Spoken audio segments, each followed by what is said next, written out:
Train by day, Kyle Wigginton podcast by night, all day. Okay, brain, let's do this. Let's do this. Edward Spots. Hey. What's up, man? Not much. I just came back from teaching a ballet lesson. So you do ballet? Yeah. Awesome. I've done ballet since I was 12. Where do you teach ballet at? Honestly, everywhere. Anywhere I can rent out a space to book the lesson. But I used to teach at NOCA a while ago. NOCA. Center for Creative Arts. Where's that at? That's like downtown by the train tracks. I believe the street is Homer Plessy. It's great. And I love teaching ballet. I think it's my way of earning income in the city, honestly. Mm-hmm. If I didn't have that, I couldn't venture out into these other art forms. Absolutely. I have an ex-girlfriend that did ballet. Who is she? That's why it intrigued me. Her name is, I don't even want to say her name. Okay. Yeah. I could know her, especially if she did ballet in the city. We'll talk about it off camera. Yeah. But yeah, the place that she did ballet at was, oh my God, it's over by Tulane somewhere. Oh, is it New Orleans Dance Academy? Maybe. I don't know. It's on magazine. Maybe. Across from Reginald. This is why she's next. Okay, fair enough. Yeah. No, I'm just kidding. No, she was actually amazing. Like, should have locked that one down. Yeah. No, look, most ballet dancers are. Yeah, dude, she was getting her body. It's the best fitness, honestly. And like even the person I was just teaching, she's a doctor. And so she does ballet lessons to stay in shape, really. And she dances, but she's primarily a doctor. So is that how you stay so fit? Because you are extremely fit. Thank you. I do fitness, like functional fitness, CrossFit, lift weights, but I also do ballet. So I do a lot of things. And sometimes I take Pilates and yoga. See, I haven't really explored many of the other, I guess, fitness areas. I just basically hit the weights and do a little cardio. That's my favorite. I can't stand cardio. Like if we had a cardio contest, you probably would win. How old are you? Go ahead. Say it. You got to own it. You got to own it. That's the problem. Like a lot of 34. I turned 35 in December. Dude, you're 35? Are you 34? Yeah. Like I didn't think you were that old. Yeah. I mean, I turned 35 in December. No, how old are you? You're aging very well. I'm 38. You're 38? Okay. I thought you were younger than me and I was going to really, No. Yeah. But that's what I was going to say. Like I fucking hated cardio when I was younger too, but now it's like necessary. Right. Yeah. Yeah. I think I need to get into it more, but I hate running. I do too. I really can't stand running. I usually do the stair thingy. Stairmaster? Yeah, is that what it is? Yeah, where it's like you're walking. Yeah. I don't like stairs either. I think New York made me not like stairs. The subway stairs, Oh yeah, dude. I just hate New York. Right? I love New York. When you're there doing what you want to do, like I was there to dance and I had a contract, but as soon as that contract ended, I was like, why am I here? Yeah. What am I doing here? When it comes to I need greenery in my life. And a lot of people would say you live in the city, there's not that much green, but there's a lot of green here in New Orleans. Yes, there's so much. Yeah. No, you're absolutely right. It's like a concrete jungle versus like concrete paradise because we are a city, but you can find bigger outlets of greenery than just like Central Park in New York. Yeah. Well, even the people here, I think are friendlier. Whenever I was there the last time, I had to get on the subway. I had no clue how to work the subway there. I think it's confusing to me. Because it's underground. Well, it's just like confusing. It's like, I'm like, I need to go here, but this says this stop and this stop and this stop. So I was asking a guy on the subway and luckily he'd only been moved there for a week. So he actually spoke to me. Yeah. But a lot of people, they just looked at you. Well, because I think the locals there deal with so much chaos that it's really hard to like get their attention. Like once you get their attention, they're nicer. But you're absolutely right. The subway says when I first got there, I was like, how the hell do you know when to get off if you can't see the street? Right. Like no one really thinks about that. And I was so scared to get off at the wrong stop, right? But now after being there for like 6 years, I figured out. It's actually pretty simple and it runs fast. And the best thing about the subway is that there's always someone who's really rich and someone who's really poor all riding the same time. So everybody's using it. Everybody's using it. So it kind of brings that, I feel that love in the city of like everybody's on the same page of trying to hustle and get to the next place. But it is crazy. That actually makes a lot of sense when you say it like that because I used to say the same thing about Arkansas. The difference there is everyone's just poor. So everyone's trying to survive. Yeah. So I mean, whenever you take like the whole like economic situation out of people's lives, they tend to get along a little better. Yeah. It's like you're forced to be in this moment in your life. Like even though, you're here and you're here, there's this one time where you're all on the same car going in the same place. And everybody wants an upward trajectory. I don't know anyone that wants to go down. Right. So it's kind of cool to see all levels and spectrums of that. Do you use public transit here in New Orleans? No. Absolutely not. Why not? And I don't understand anyone who would. Dude, we do it sometimes. I know this sounds What, bad. for fun? Yes, it sounds bad. Okay. No, well, we ride from here down to the French Quarter, and we'll have a good time, and then we'll take the bus back. So it's not. We're not doing it like to play around. Right. Yeah. We're being responsible. Yeah. I guess that is great. But you know, I had a friend who was visiting, and he was like, I was like, oh, meet me at this bar. And he's like, I'm still on a bus. And I was like, what's wrong with you? Have you lost your mind? If you don't order an Uber, because here's the thing, the buses here are not reliable, just point blank. Like you'll be waiting at a bus stop forever, or no roofing. Like say it rains, you can't, you're getting wet. Oh, yeah, the bus stops do suck. Look, I'm not going to shit on RTA right now, but I will say they can do a lot better job of like being on time and having more. I think we need more buses. I think the issue is after Hurricane Katrina, we lost a lot of buses, and a streetcar, that's just for tourists. See, I don't mind the public transit here. I think everyone that I've ever been on has been clean.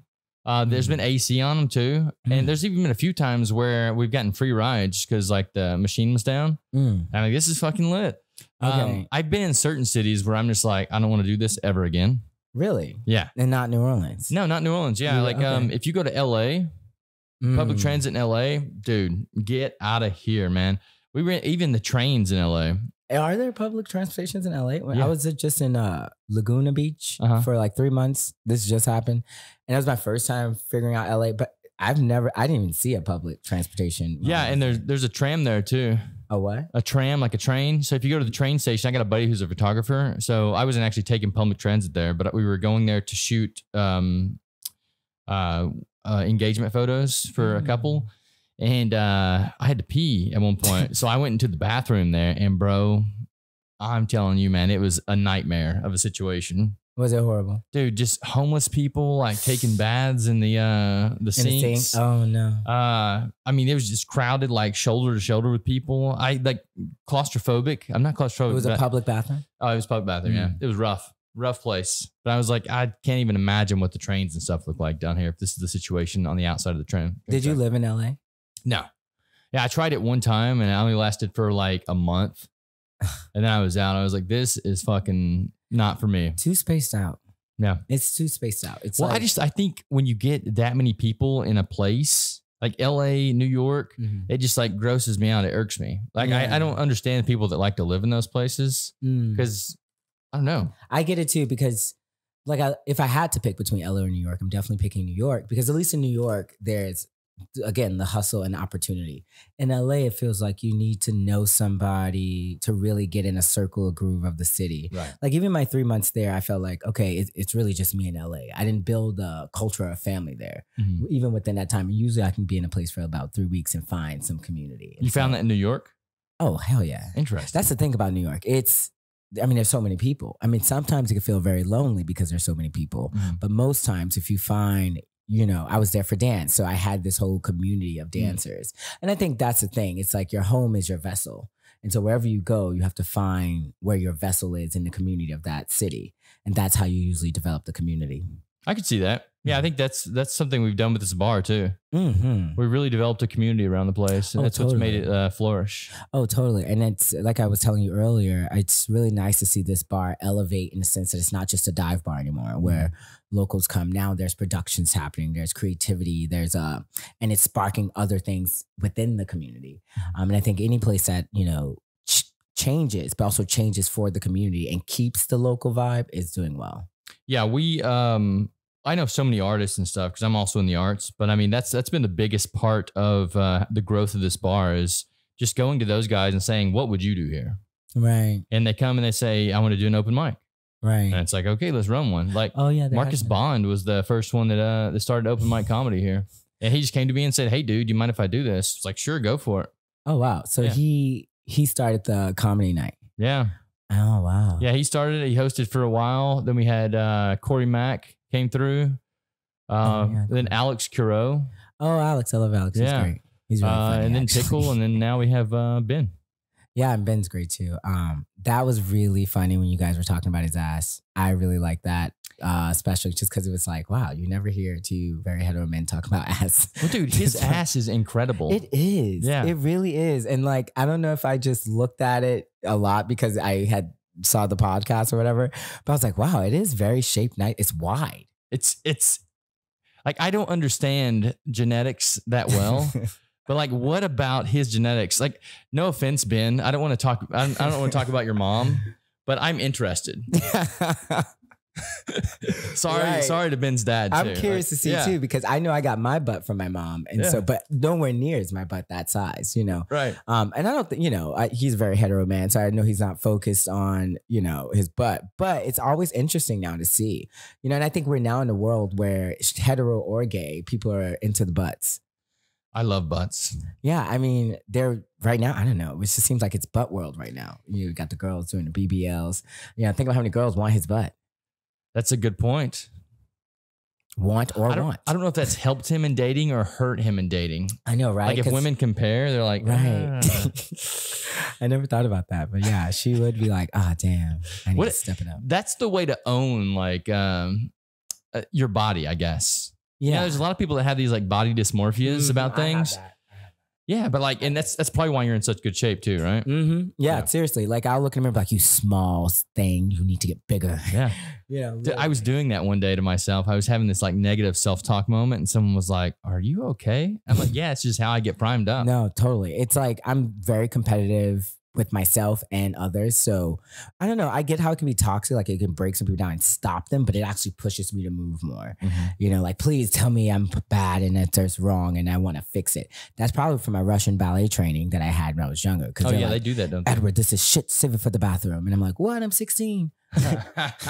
This is shit, save it for the bathroom. I'm using literally that was told to me at 16 at the Washington School of Ballet. No. I should probably not say that. Why should you not say that? I don't know. Because the Washington School of Ballet is great. I think they got rid of that teacher. So go Washington School of Ballet. I don't mean to bring it down, but that's where it happened. Well, I mean, I think that as young men, we need those things. Yeah, because I was in a men's ballet class, actually. And I looked at my friend George Sanders and I was like, oh my God. And my friend was like, yeah, well, do it better. Go across the floor and do it again. There you go. And I did, you know, so I like tough training. Some people, you know, when I was actually part of the reason why I stopped teaching young kids, because I was like, ooh, I'm too tough. Like I need to get a little bit older, a little bit calmer, but I don't. But are you though? Or are kids just too soft these days? Dude, it's a thing. It's 2024. Like now you're not just teaching a subject. You're like a mental health coach. You have to be aware of policies and procedures about, you know, you're so much more than just teaching the subject. That it was like, I don't want to do this. I'd rather teach adults privately and perform, you know, but to like take a group of kids now and have to follow all these extreme things, I'm going to mess up just because there's so many things. Yeah. You know what I mean? Like these days, teachers are guaranteed to offend someone because we're in such a progressive world, you know? It's interesting coming from you as well. I say I love that coming from you. Yeah, no, look, I love kids and I love protecting their minds and I love being aware of mental health, but there's a certain point where it's like, I need levels. Like there was one point where they're like, we don't want to do levels 1, 2, and 3. We want to have colors because we don't want a kid to feel like they're in a low level. But how do they know if they're doing well if there's not a level that identifies, you know, so stuff like that was starting to happen. I was just like, no. It's just weird. Mm-hmm. Like how do you know what the colors are? Well, the goal is that here's the thing. Now there's this idea of not having a product kid, but having a holistic kid. So now even in big arts schools. Hang on, can you explain that? So a product is when you're trying to, so like back in the day, we will train a kid to be the best of the best. And then the kids that's the best in the class, we showcase them, we make them compete, we do that. So now schools are saying no to that. If a kid is the best, you actually ignore them. You don't make them feel that they're good. Wow. Yeah. Mm-hmm. Isn't that weird? And so there's this idea of that we're not here to create products. We're here to create a holistic learning and healthy environment. And I think the damage of that is a kid not knowing that then that kid that's doing really well, right? They don't feel seen. They don't feel heard. And back in my day before social media, you wanted to know who was the best in the class because that was the only thing you can compare yourself to. Yeah. And so like now kids are going on their phones and saying the best Olympic athlete, and they're not justifying the ones that are in class doing the work right next to them. And so I think some ways, yes, it's good. Every kid is accounted for. Every kid feels held.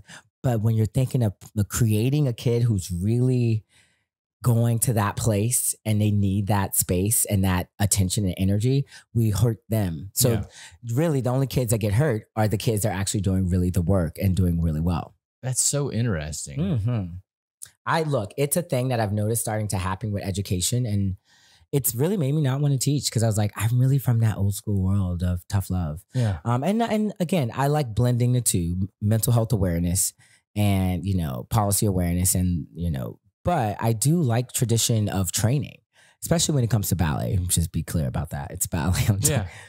Well, no, I think if you look at the human being and look at the way things work on this planet, they need stress in their life.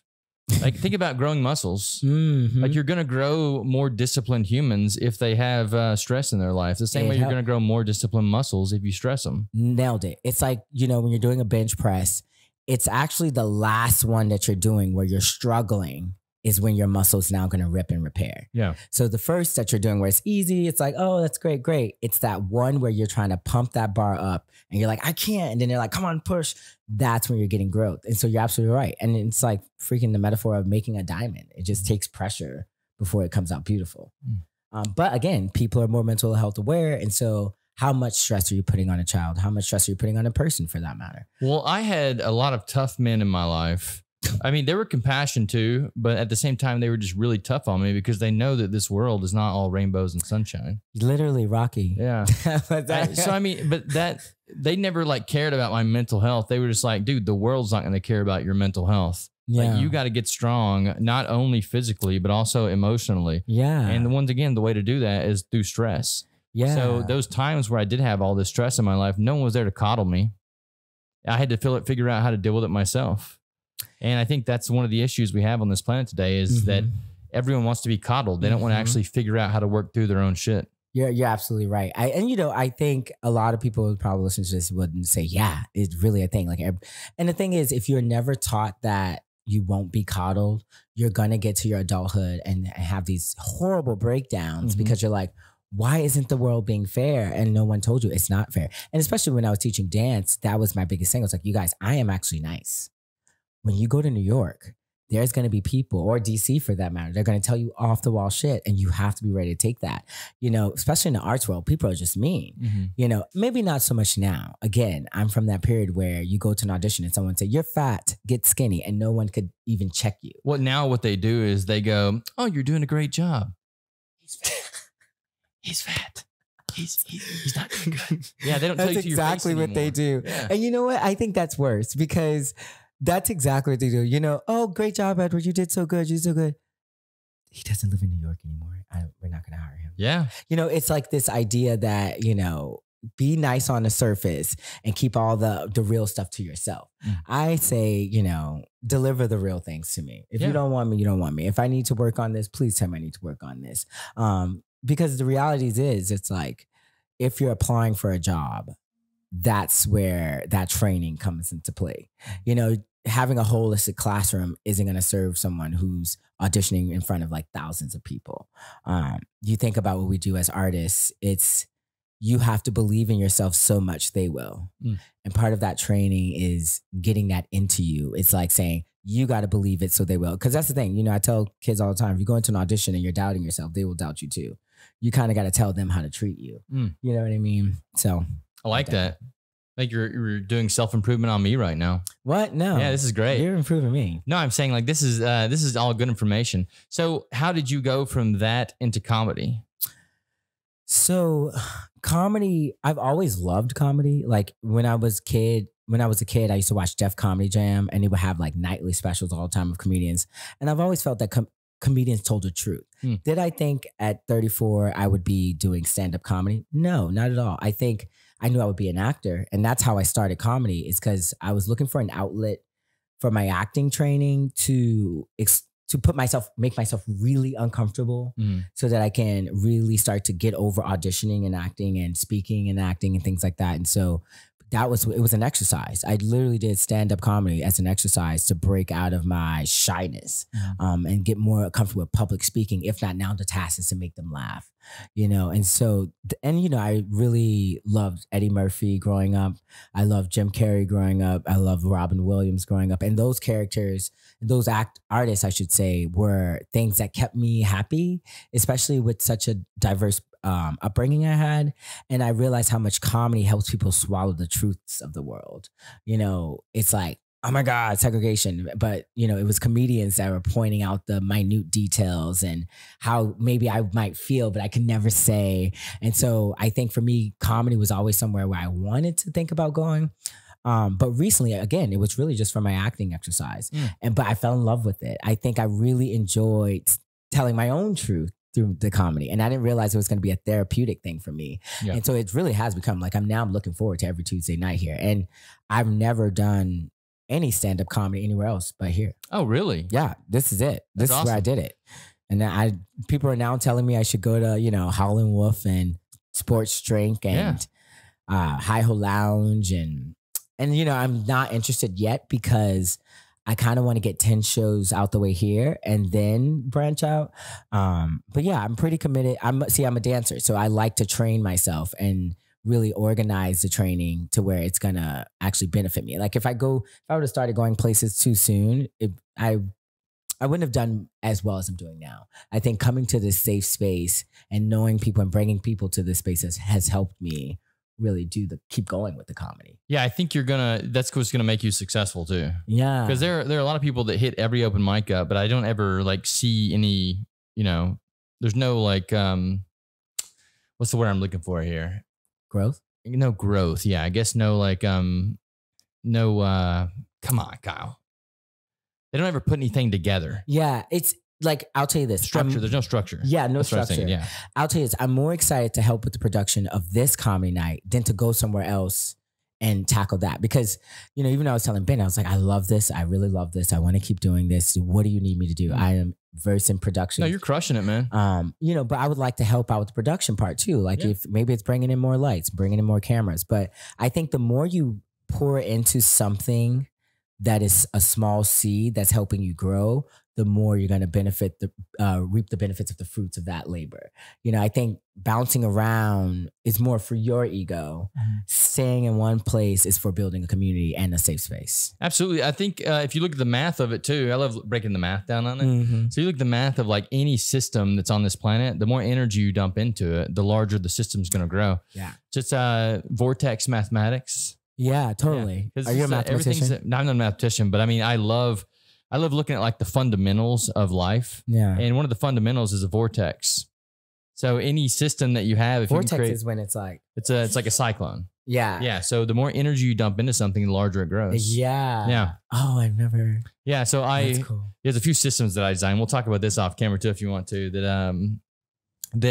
that do this. Like the more energy you dump into these things, the larger they grow. One's for like musicians and stuff. Yeah. I totally believe in this. Yeah. I believe in the vortex. Yeah. Like, and so much so that even when I was performing or after I performed here, you know, there was a group of comedians like, you got to go here, you got to do that. And I was like, I totally rather pour more into this. Yeah, absolutely. I totally rather pour more into this. And because it's kind of like when a student is training, my teachers would say, oh, I know so-and-so wants to train you, but you stay here. We make you better. And thank God I did because I had this one teacher in school that really pushed me. My training wasn't blurred because there's so many different styles of techniques, right? And so if you get too many techniques in your body too soon, you don't really hone one. And so I was being taught Vaganova, which is the Russian style of ballet. And so if I would have got Cecchetti or Petit Pas or the French method or something else in my body, balancing, it would have hurt my training a little bit. Interesting. And so it's better to, and look, at a certain age, it's good to branch out. When you become an artist, you want to learn as many techniques as possible. Yeah. But when you're training and when you're starting, you actually do want to tunnel vision one type of way of training so that it really instills the fundamentals and you get a holistic technical training. That makes sense. Yeah. And then as you get older, you start adding other stuff in. So you kind of develop your own style. Exactly. Yeah. Yeah. I like that a lot. Back to like the energy side of things. Oh, right. Sorry. Yeah. No, I love these. I love this, like this conversations. And this is also one of the reasons that I invited you on the podcast too, because I mean, I didn't know who you were, 3-4 weeks ago. Right. But then all of a sudden you just like popped on my radar and you were posting on Instagram. You were basically pushing on the world. It's what I always tell people. You push on the world's going to push back on you. So you were posting on Instagram. I was seeing all these things pop up. And then people were around the bar were actually telling me, yo, you should get this guy on the podcast. Really? Yeah, because you were actually coming out and you were pushing on the world. Yeah. The world was pushing back, right? So they were telling me to get you on the podcast. That's why the night that I saw you up here, I was like, you got to come on the podcast. That's good to know because I have a tendency to do things, and it's almost like I always feel like there's this silent person saying, the audacity, like, how dare you? I can hear him or her or whoever that person is saying, the audacity, you're not a comedian. You are not, who do you think you are? I always hear that person. Is it in a Russian accent too? No. I think it's in French. I think it's someone French saying, the audacity. How could you do this? Do you know comedian? You know what I mean? Like, and I like it. I actually like that, because even when I started singing, because that was a new thing for me the past few years, I did Jesus Christ Superstar, the musical with Jefferson Parish Performing Arts. And, even when the guy was like, what's your vocal range? And I was like, Yeah. I was like, let's figure it out today, and so I always find myself putting myself in these big professional environments where someone else has been trained or done it long enough or, to be there. And I'm like the new guy and the audacity. And so like, I always feel like if there's a silent voice that's saying, who are you? The audacity, that probably means I should be doing it. Now, granted, I'm not that person that joins something and not do the back work.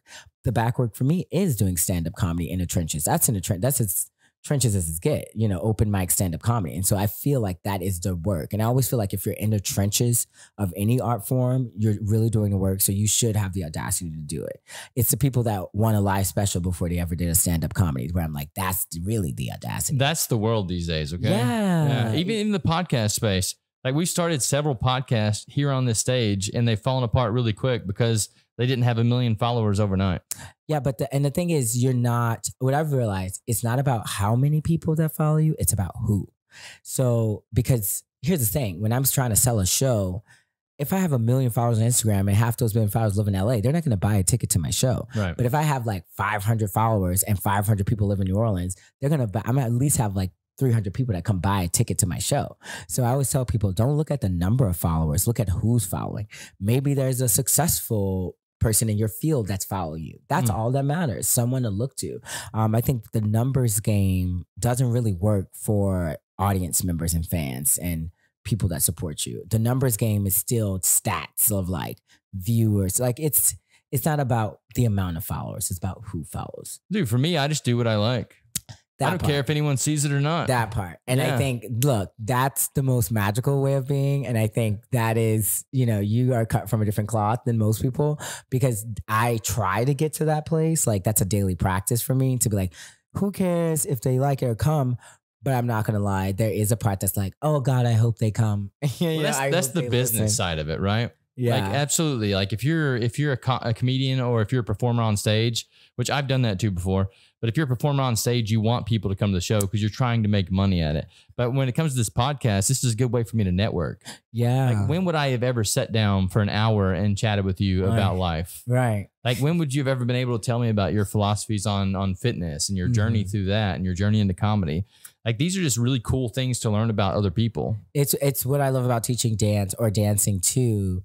It brings you around because here's the thing, right? If you're not being social in your work, you're going to the bar, you're, having these events. And so I find my best social times are when I'm doing what I love, doing things like this, teaching a ballet class, being in the ballet, singing with a friend or producing a show. And so those are some of my favorite social times because I don't know, it's more memorable because, right, you could be out at a bar meeting someone like, yeah, this is great. The next day you never hear from that person. Dude, that's what was going through my head when you were saying that. I was like, because you can actually remember those. Yeah. You remember the conversations. And in this case, it's documented. Yeah. So now you can go back and hear. So you're very much right. I'm the same way in the sense that I like meeting new people, if not making friends within the work. If not, that's my favorite way to hang out.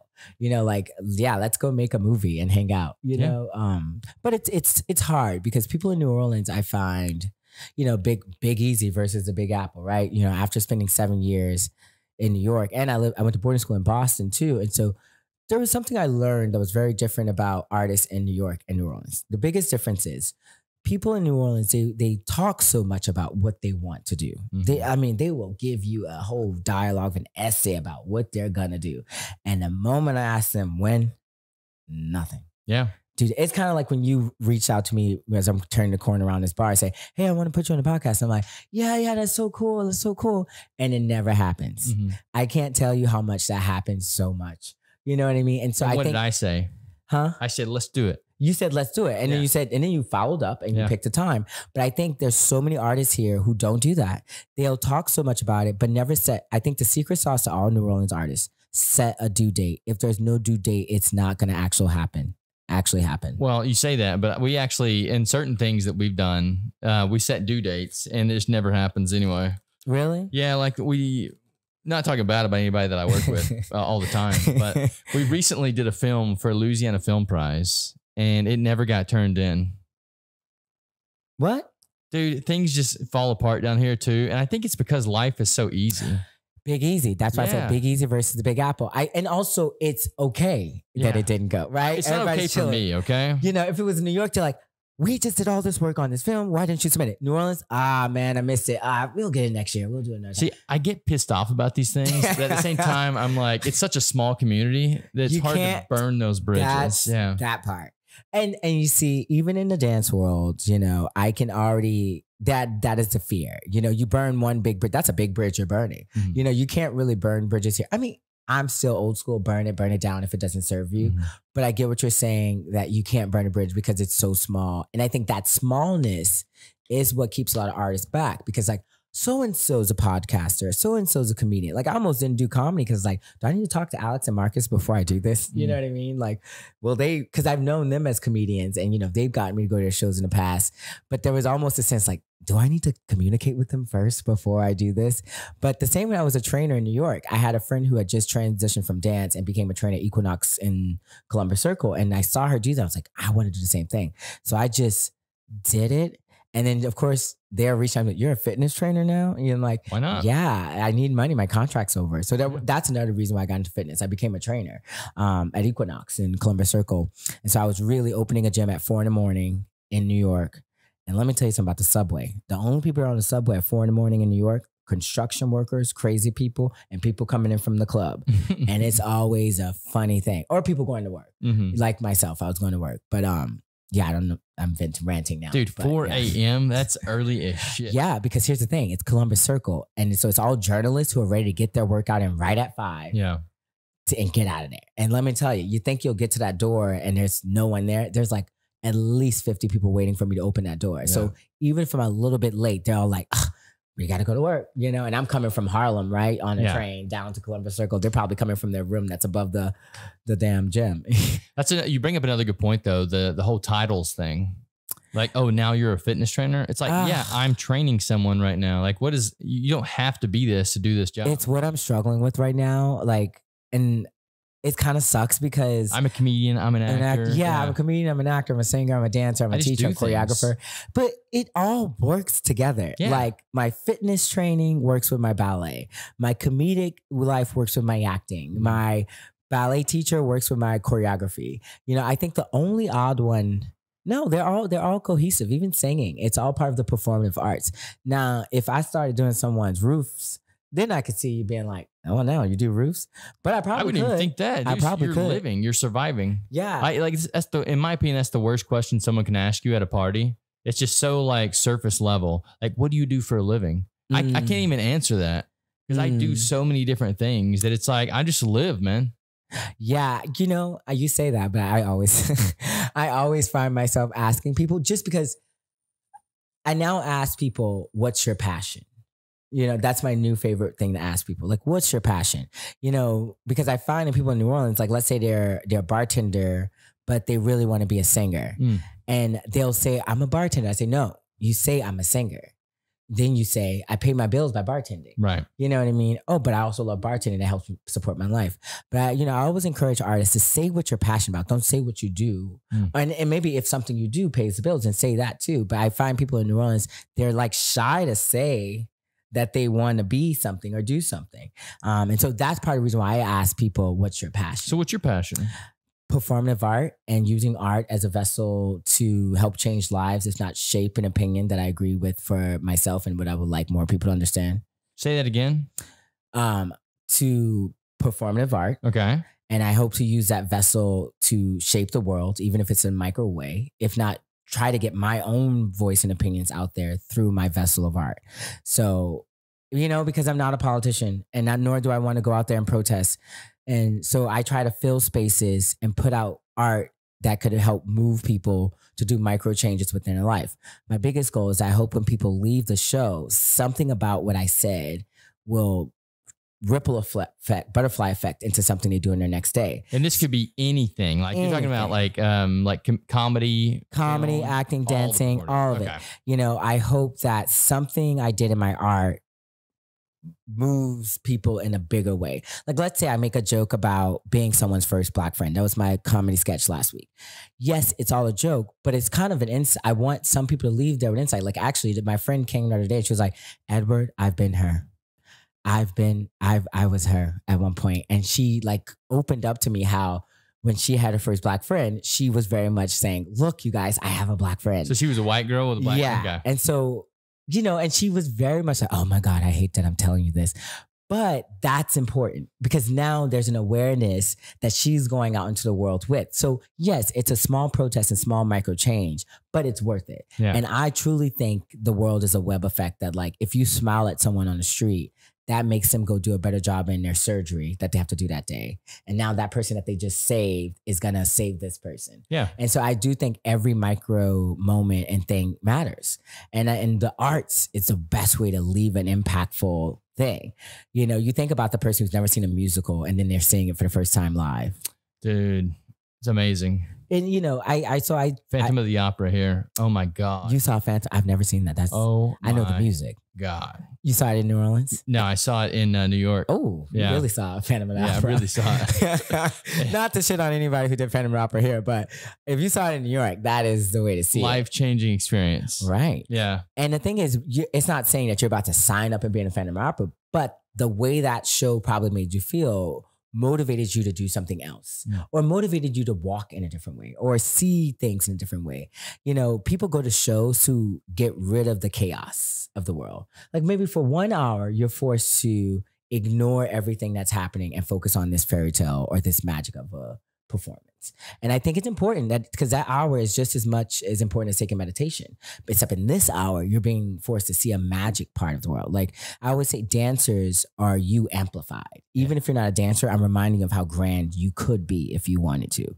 I need to start like writing things down here because you're saying so many things that are just triggering comments. Really? In my head. Sorry.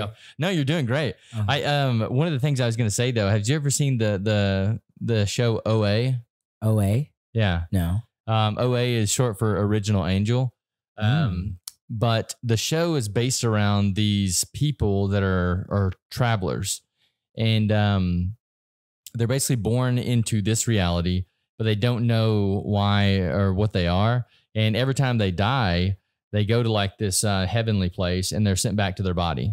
Just like, and they forget like the death or whatever they had. So this one guy finds out and he like kidnaps them and he like holds them ransom and keeps killing them over and over again until they figure out the method of travel that they use to get to these bodies. Anyway, long story short, he stumbles across one traveler in like season 2. I'm ruining this for everyone. He stumbles across one traveler in season 2 and she tells him like all the secrets of the traveling space. Basically what they do is they go to go to a musical and they absorb the energy that do you know which musical is? I don't know what musical they watched in that. But that's a good thing to look at. I might go back and check that out. But anyway, they go to this musical, they absorb like the energy, the artistic energy, and they go back to his place and they bang, they have sex. And then nice thing about a musical. Yeah. Well, it's also absorbing energy. Right. Like when you're having sex, you're absorbing the sexual energy. You're creating the sexual space. Then she like gets off and like does this like dance type thing, and then she travels to another body. So she basically like warps out of her body and goes to another one. Oh wow! And I think that there's some things to say about because you were saying it's like the magic of life, right? Yeah. Yeah, I think there's something to say about how Hollywood like mimics reality. Yes. It's like, what if there's some truth to those things? Yes. No, yes. I think the arts are here to showcase how beautiful the world is. Because, one may argue that film is how we're learning how to be. It's like, think about the first movie. I think that was D.W. Griffith's Birth of a Nation. But let's not get that's going to a more negative place. Let's talk about like Superman, the idea of Superman, this idea that there's one man that flies in the air and saves the day. That, as watching that as a kid, you're like, I want to be that guy. I don't know how, but I want to be like that guy. No, you're not going to fly lasers, but I do think all art is teaching us how to behave, if not mimicking us. But I do find, and I'm still researching this for myself, if movies are directly influencing us on how to be, or we're influencing movies that are made. And I think it's a little bit of both. I think we're mimicking movies and movies are mimicking us, or art is mimicking us. And we're also, and that's why art is subjective, right? Because it's like, what does Superman look like? What does poor look like? What does rich look like? What is the nerd guy? Now you think of the nerd back when we were kids. Now girls want to marry the nerd. It's like, God, I hope I find a nerd. But it's always funny to me how we do make choices based off of either what we see. But I also think directors and art curators are trying to showcase who we are. And I think I haven't really decided at this point yet, but I go back and forth on which one it is. Because like when I create a ballet, there is some influence of my life that's going into the ballet. But once the ballet's made, that's not necessarily mean that the person in the audience is going to receive what I wanted him to receive. Most people see art and they interpret it from their own experiences for their own self. It's a back and forth kind of thing. It's definitely a very interesting thing to think about. Very complex issues there. Sorry. If there's like a feedback loop on how we create things or how people experience them and then create something else. Like if that's the case, could you like extrapolate out and like see the future? Because like if you look at the movie Idiocracy, you see that movie? You could say, how does this guy know? Because I mean, if you can look around today and kind of see that's where things are going. Like even if the cool thing about that movie is, here's a hidden fact that most people don't know is they had a very small budget. And so they needed some wardrobe. So what they did was they went and found this startup called Crocs. Crocs like Crocs? Yeah, Crocs like Crocs. The shoes? Yeah, so that was the first time that they were ever on anything. They were the shoes in Idiocracy. Oh. Like for the future. Whoa. Yeah. See, yeah, that is directly what we're talking about. An idea of like, this sparked this. And now freaking everybody's wearing Crocs. But did we? Or was that just where we were headed anyway? Like what if they were never in the movie? Would Crocs still be a big thing? Right. It's the idea that the movies are creating the future, if not seeing the future. Right? Yeah, but like where the guy that wrote it, that's where I'm really thinking about. Like, how did he see this shit? Or was it just an accident? The Simpsons did that a lot where they like, that is bizarre. It's like, I sometimes think that people generated like that in their line, but it really was like even Trump running for president. They had that. Yeah. Like who would have thought? Like, it's like, how is, and that's going back to art and like, really, what is it? And is it a magical vessel that we just are really not picking up on? But and that's why I love art, because it's still so needs to be investigated and figure out why do we do it and how is it really. Dude, that's another great point you just brought up. Is art a magical vessel? Because like, if you actually think about it, we only experience like 0.01% of like what's going on around us. So what if the artist is just literally picking up more information and maybe seeing, what could be and then is expressing it in a certain way that that other people can interpret. Right. It's like you think of the painters back in like the monarchy time when they would paint these portraits of, he really, like now we have phones that we can really just take a portrait of someone. It's so quick, it's so fast, and no one even thinks of it. You had someone who said, wait, you sit here. I'm going to stroke this brush for hours, and now we have an idea of what a portrait could be. That had to take so much magical brain power for the first person to say, I can put you on this without a reflection of the water, and so I think there is some magic there. I think art is really magical because we have Hollywood and, you got Harry Potter and flying men. We may not see something as simple as that as magical. It's like just because the plant grows and you could describe it doesn't make it less magical. It's like when someone sees a magic trick, what's the first thing they want to see or know? How you do it? How'd you do it? it's too hard to sit there and bask in this idea of this person floating. The human spirit wants to be able to describe it. And so I always tell people, whenever you see art, try not to describe it. Just enjoy the idea of it just wowing you.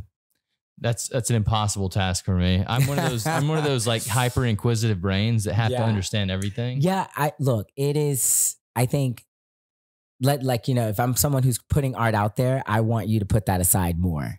Yeah. Because I think even with comedy, it's like, don't think too deeply into it. It's kind of like this one point where I even made the statement that, oh, I'm voting for Trump, because it went into my comedic skit. And I kind of went home. I was like, what if everyone's thinking I'm voting for Trump? Like, oh, Edward, you're questioning the magic of the art. Don't do that. Like, because it's the overthinking thing. And I think sometimes being super intelligent makes you overthink. And I'm an overthinker. And I always try to replace the anxiety where we're overthinking, because that's what it is. It's worrying. See also worry. And so I always tell people, you know, worry less. Worrying is a part of the daily life and the human experience. And the more we realize, oh, you're worried. Oh, you're worried about something. What are you worried about? You know, or overthinking, and so I think enjoy the magic trick more.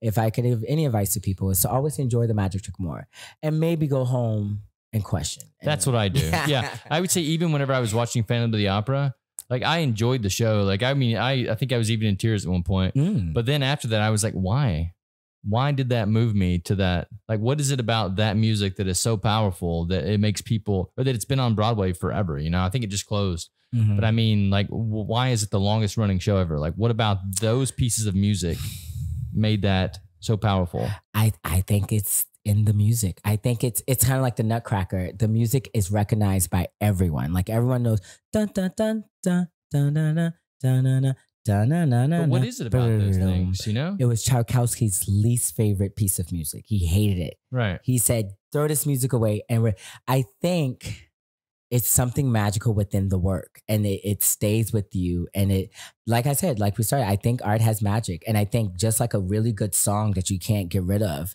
there's something magical about that. And it's like, if DNA is a code and our brain has many neurons, what about all that is matching with the music? And I think we need to explore science and art more. I think it's math. Yeah. We need to explore math in things like that more. Yeah, I agree. There's something about, I mean, I don't understand it all, but I know that there are certain musicians that understand that the actual math of making a beat. Like music theory. Yeah. Yeah, totally.